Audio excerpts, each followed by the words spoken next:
Welcome to another episode of Life and Whiskey. As always, I'm Jordan. Today we are going to do a comparison of Maker's 46. Bought this bottle a while ago. Sorry, we're going to bring it up because I don't remember. Probably should have looked at this ahead of time. That is my classic line. Gonna have to go a little bit slower here. Sorry for the dead airspace. Woodford, Forster. There we go. Beam Suntory. Maker's Mark. Okay, so Maker's 46. Bought. Well, I can't even tell you when I bought the first one. It was probably like 2021 ish when I bought this bottle. I don't think they got any sort of laser code or anything. Oh, they do got laser code on there. What's it say? 05 21 32015. Okay, well, I don't know what their laser code means. Looks like LL21. I think this is 2021. See if there's any. Yeah, 0923. So this is 2023. So I bought this bottle in 2024. I paid $39.99, so $40. And I bought this in 2021, and I paid $35, so $4 markup on it. But I bought them at different stores. I bought this one at a store that typically is more expensive anyways, but they changed their bottling. Hopefully it got better. So, full disclosure, not a huge Makers fan. I got a Maker 101 under there. I got standard Makers, just the small one because I didn't want to spend a lot of money. I got this one and this one on Maker's 46. Now, you can't see it, but I got this Maker's poster on the wall here where they're dipping the hand bottles. I got a Maker's like cheese board in the shape of Wisconsin over on the wall. My hunting partner gave me those because, hey, every bar's got to have a couple of pieces of work. And so my hunting partner is a huge Maker's Mark fan. And he's the one that got me the 101. I got this, and it might be the case same as this 107. I think maybe I just got bad bottles. I hope that's the case. This was bitter and tannic and just off-putting.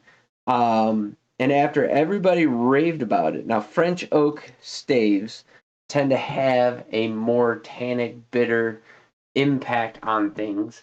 But I do have high hopes for that this bottling is going to be better. So let's get into it. Let's find out.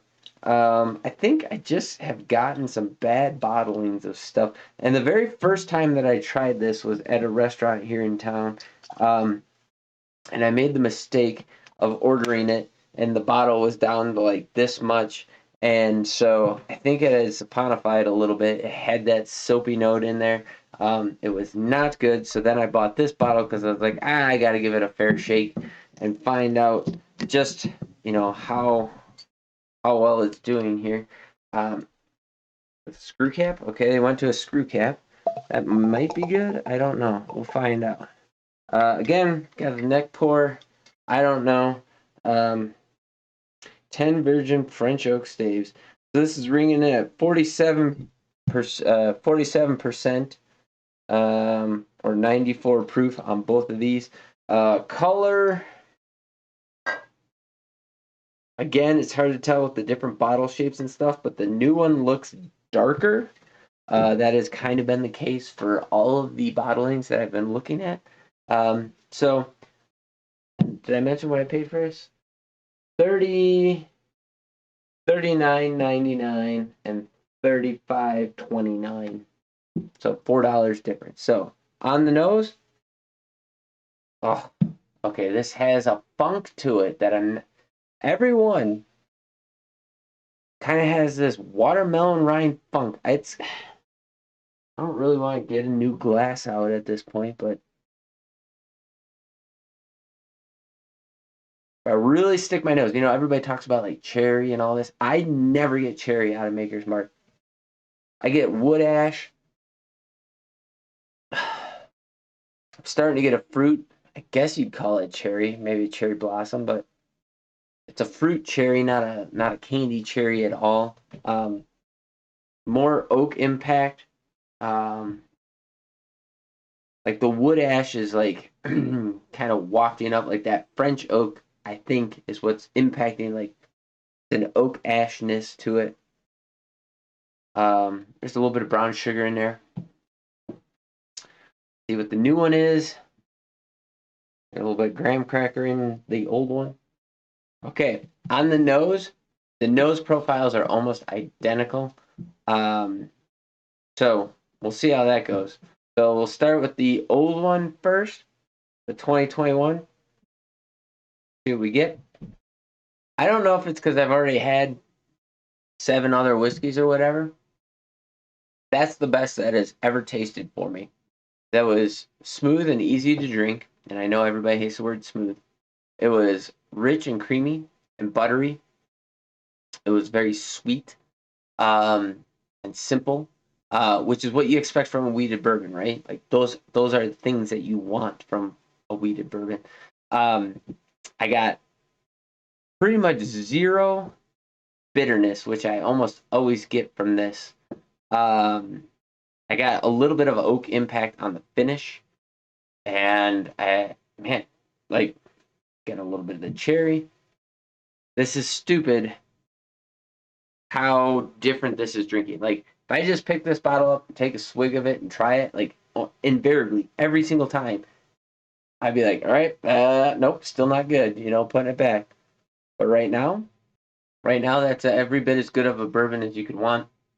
It does have a slight tannic oak impact on the back end, but it's more oak than tannic, and I would say it's a net positive in this particular bottling. Man, apparently you definitely have to drink a bunch of other whiskey, then you come around to this and you'll be happy with it, because that's actually really good right now. I was not expecting that. Nose is not changed. We'll see how this is going to impact this.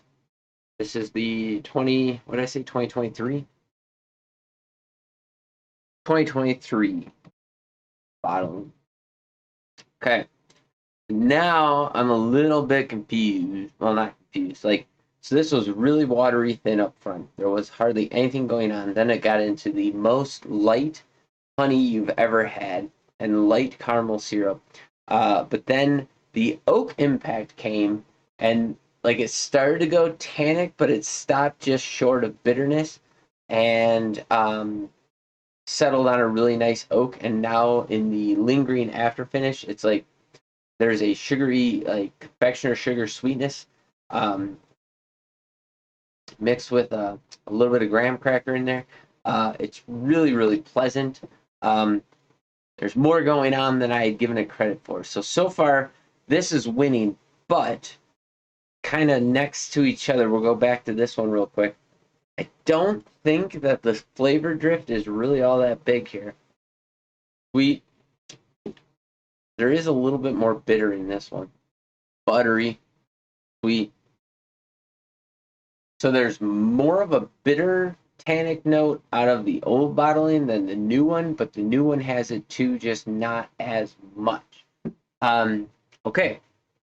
So they're both like B minus, B, for $40 whiskeys.